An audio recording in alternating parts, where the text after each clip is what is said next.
Hello, welcome to Live with Anton Gunn. It is 2 p.m. East Coast time, 11 a.m. Pacific. To everybody in the Central Time Zone, in the Mountain Time Zone, it's time to get in where you fit in. I'm excited about having a conversation today for those of you who are in the C-suite, or maybe I have one or two people who aspire to be in the C-suite. I want to give you what you need today. Now, when I say I'm going to give you what you need today, I want to give you a framework of what is going to be required for you to be successful in the future of the C-suite.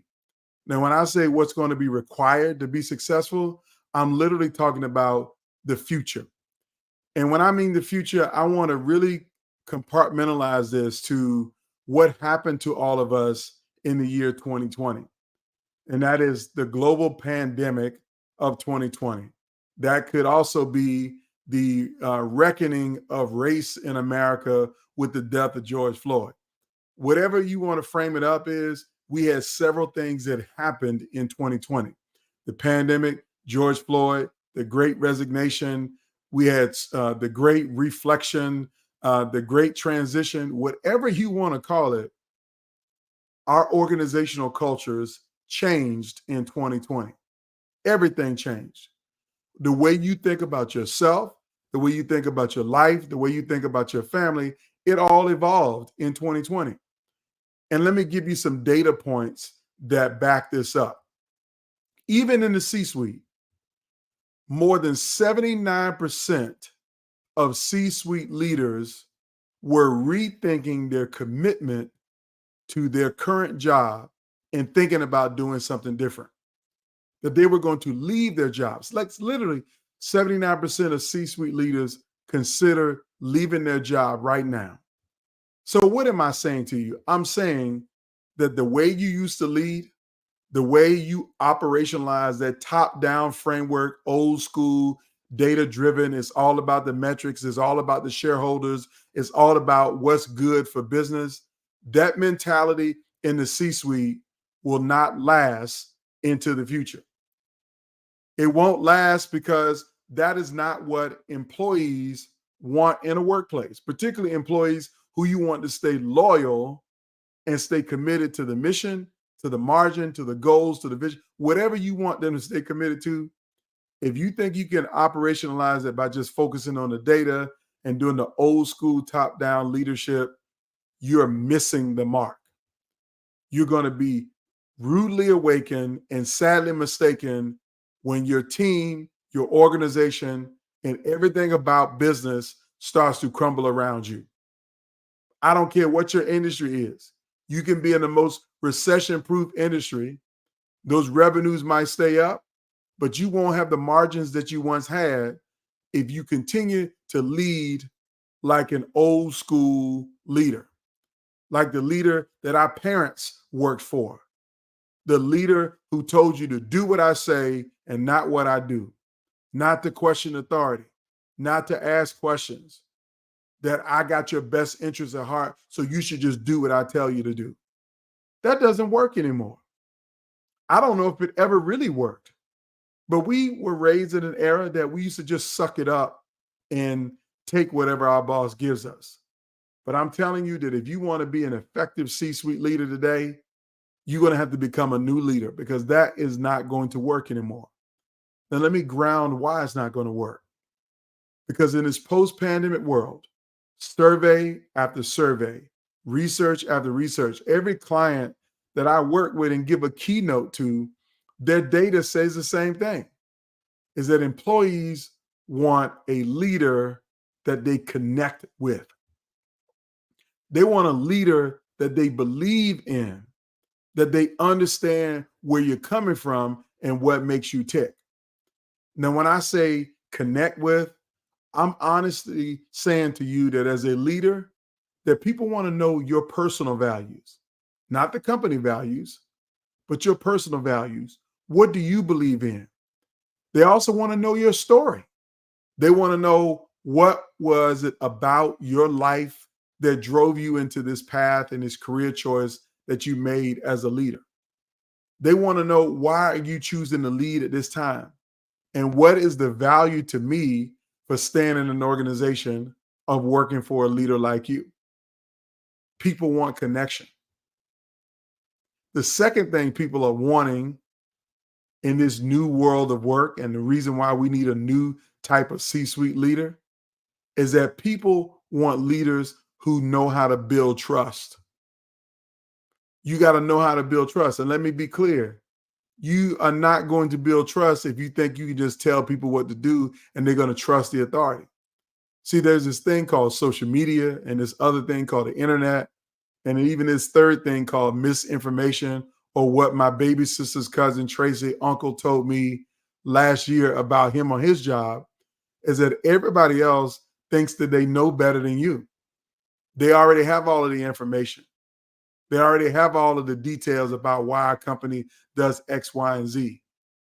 But they want to know, can they trust you as a leader to lead the organization in the right direction? They want trust. And if you're not offering trust, then they're going to move on. So you need to become a new type of C-suite leader if you want to build trust in your organization. And I'm going to give you the 4 traits that will help you to do that in a second. Now, the third why, there are 3 whys of why, that old model of leadership won't work and why we need a new C-suite leader. Getting a little tongue-tied today. The third why is all about culture.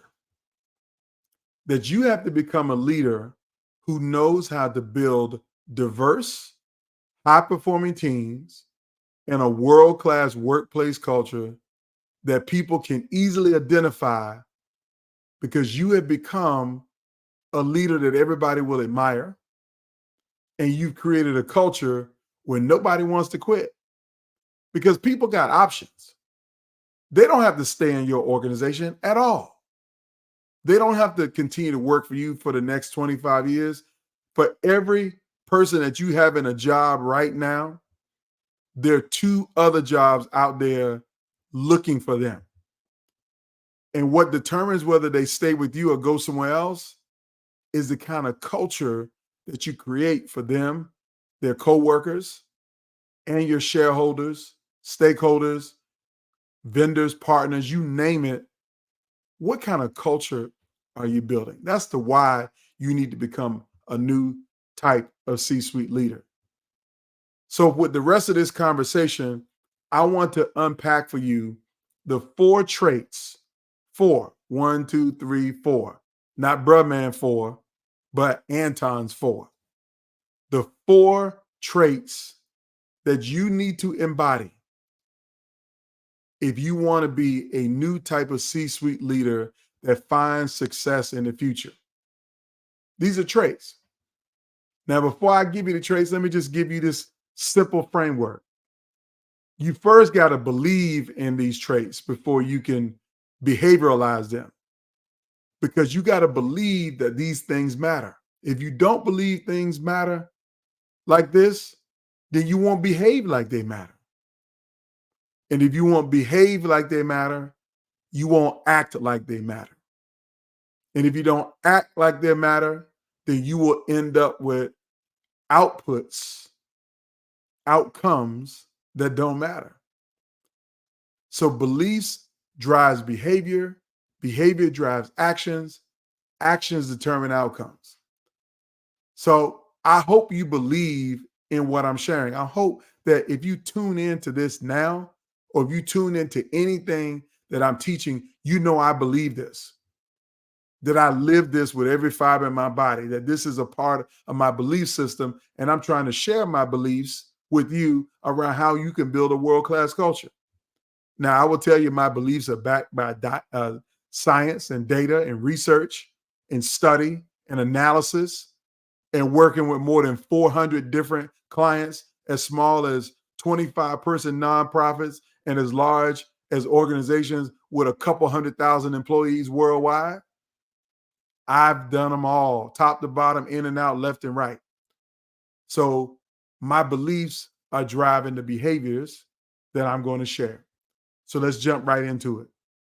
So the first behavior or trait, if you will, that you need to embody if you want to be successful as a leader in the 21st century, in the future, you need to master the trait of empathy.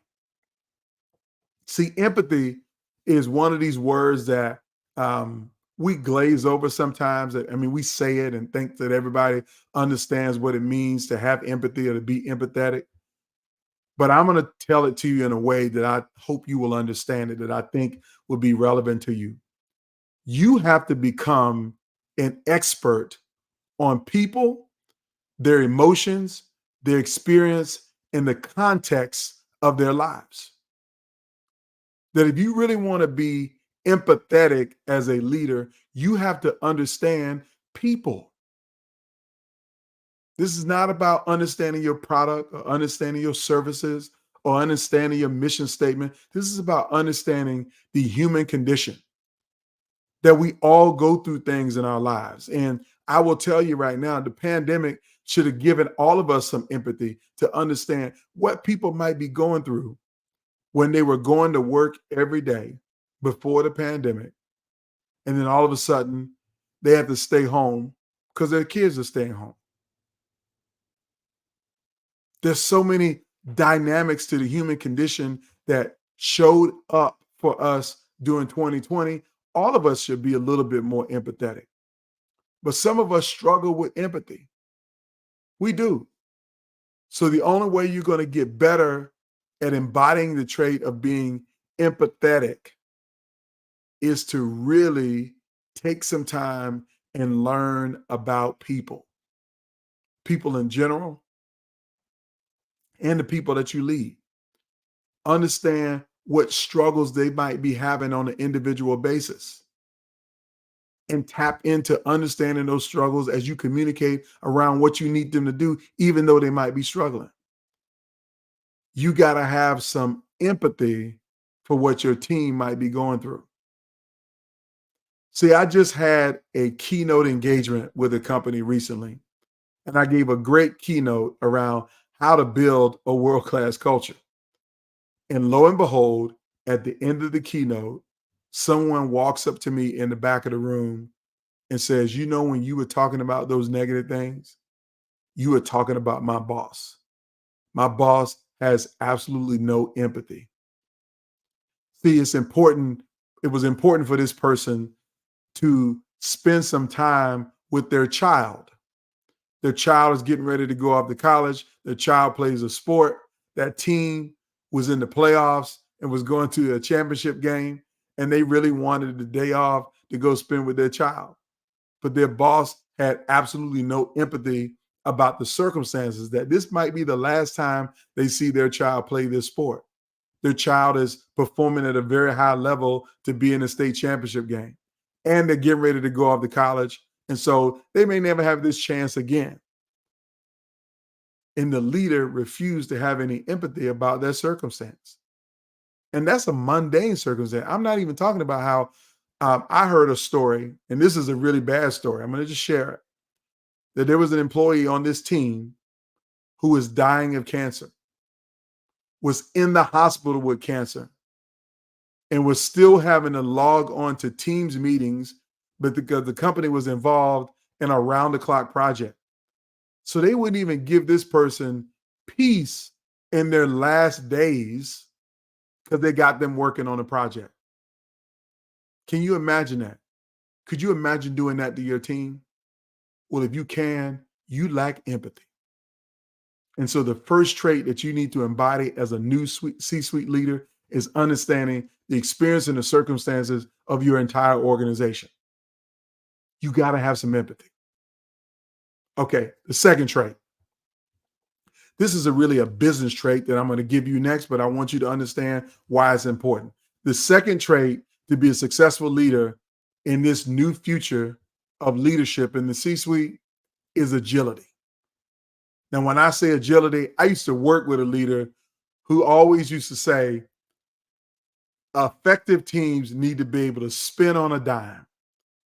Now, I know most of us never really understood what she meant when she said spin on a dime, but my interpretation of it is sometimes there might be the smallest thing in front of you that you might need to spin around and go in a complete opposite direction. And so think about the pandemic, what that did for a lot of organizations.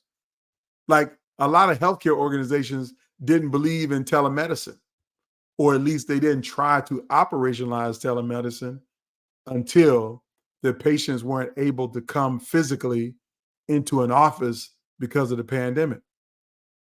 They had to spend on a dime and go all to telehealth and telemedicine visits.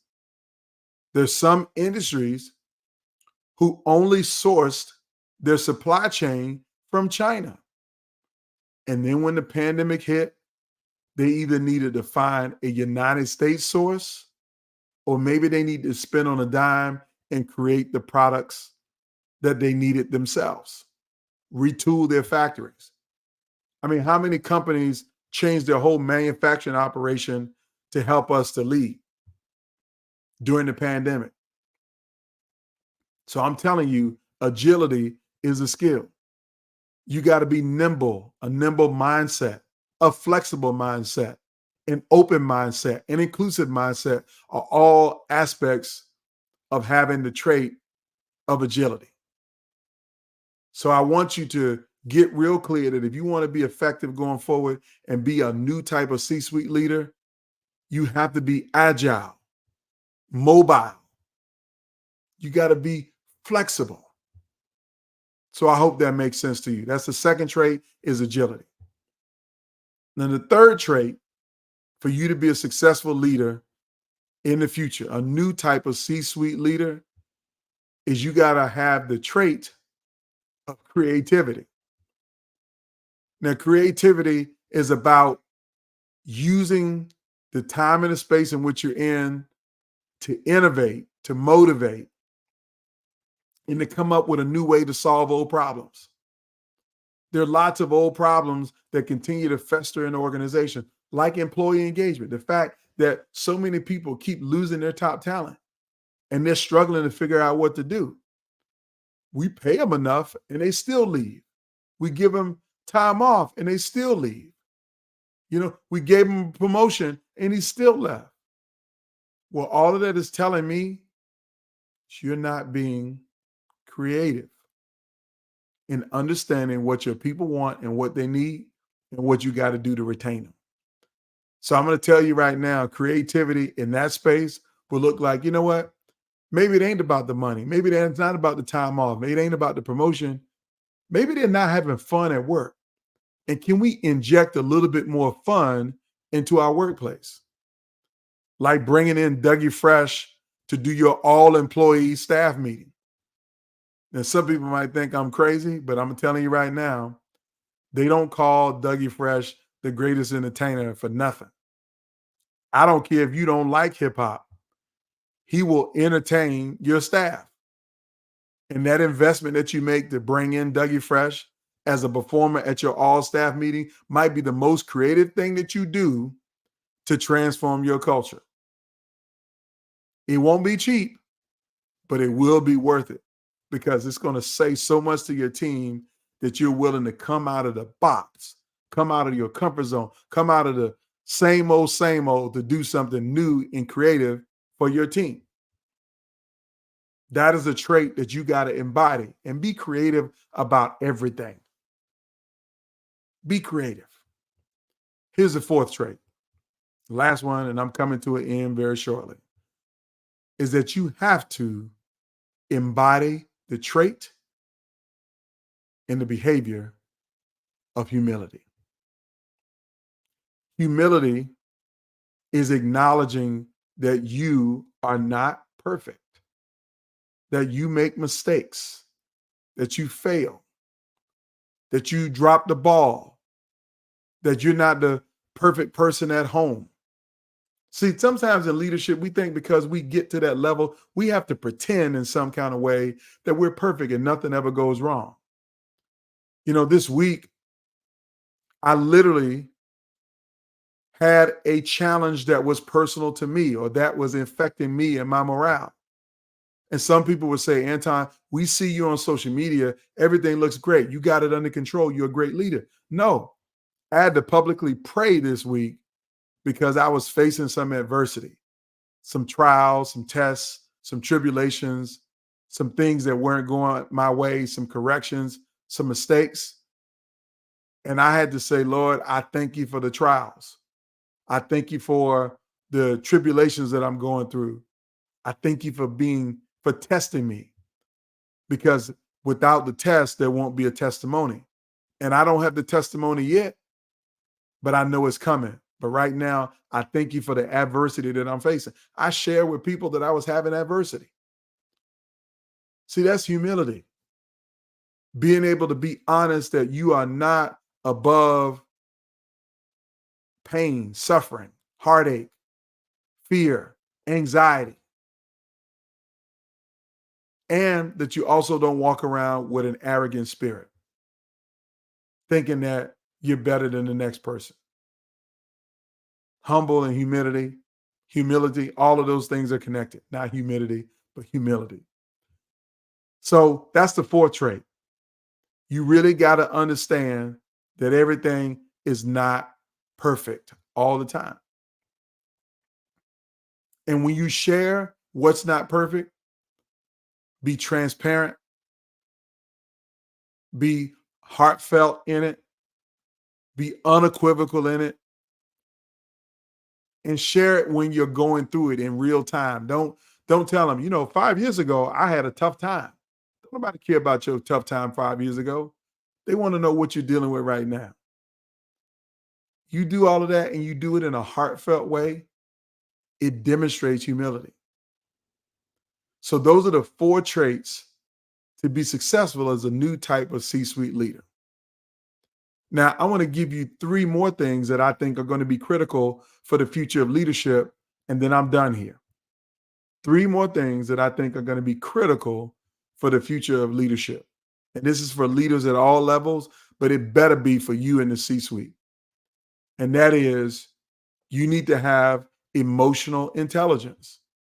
You need to be in touch with your own emotions, regulate your own, manage your own emotions. Know when your emotions are elevating and impacting the situation. So you got to know when to keep it cool, not when to blow your top. Because people are going to make mistakes. They're going to fail you. They're going to drop the ball. They're going to compromise something. In the old school way was to bite people's heads off, to yell at them, embarrass them in front of the team, or just fire them on the spot. And usually a leader who fires somebody on the spot lacks emotional intelligence, because everybody deserves due process. Sometimes you need to give people some space and some grace, but you're not going to do that if you don't have strong emotional intelligence. And that is going to be a key trait for leaders in the future. The future of leadership is going to require all leaders to be emotionally intelligent and have great EQ. The second thing that's going to be critical in the future of leadership is becoming a lifelong learner. What are you reading every week? What are you reading every month? What are you reading every quarter? And what are you reading every year? You need to have a learning and development plan for yourself. You need to invest money in your own learning and development. Right before I got on this live, I did a session with someone who purchased one of my products. She bought my leadership learning library, and we did a free 30-minute call for her to literally learn how she can be onboarded and go through the content. And she said to me, I'm learning this content not just for me, I'm learning this content for my team. I want to see if this content can be relevant to the 120 managers that I work with, that I'm responsible for. So this VP is focused on her broader team. So she wants to learn so she can help them to learn. So you need to become a lifelong learner. If you want to be successful in the future of leadership, you got to become a lifelong learner. The other thing that I think will be a cornerstone of the great leaders of our future are leaders who are not afraid to get some counseling, to develop an advisor, a mentor, and more specifically, a coach, a leadership coach. somebody that can help you to understand the circumstances that you're in, somebody who's been where you want to be, done all that you want to do, and is willing helping you to navigate it more successfully than they did. See, many times the best coaches are the people who couldn't play the game at the highest level. Other times, the best coaches are people who've seen around the corner on the street that you're walking down. And so I am working with individuals right now who want to get better. I'm trying to help them to see around corners. I'm trying to help them to get better. So if you're interested in developing yourself as a leader and you might want some coaching, I want you to shoot me a DM or comment on this. Let me know what you might need. You don't have to put it in the comments if you don't want everybody to know your business, but send me a direct message. Go to antongunn.com/contact, fill out my contact form. Anything to let me know that you need help, and we can figure out how that might look like for me to help you to be better successful as a leader. So that's what I got for you today. The 4 traits of the new C-suite leader, a new type of C-suite leader. Trait number 1 is empathy. Trait number 2 is agility. Trait number 3 is creativity. Trait number 4 is humility. And again, if you embody these traits, you're going to prepare yourself for this ever-changing business world to be an effective, impactful, and most importantly, admired executive for your team, your organization, that you can lead them in the future. To check out more content on this particular subject, go to antongunn.com, check out my blog, read the blog that's right in front of you, or click the link in the description of this video. Otherwise, y'all have a phenomenal day.